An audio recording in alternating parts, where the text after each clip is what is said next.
pesan mucho los vídeos luego. No, podemos subir hasta, creo que son 14 minutos. De todas formas, luego los estabilizamos y les ponemos música, porque claro, vas andando y...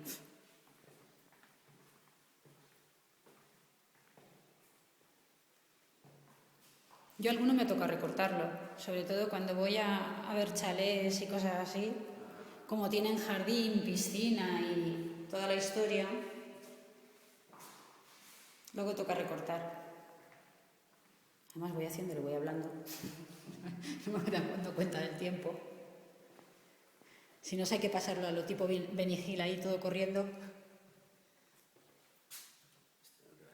Este sale oscurísimo, pero bueno. Además es que el hecho de que esté tan arriba el patio de luces le quita luz. No se aprecia bien.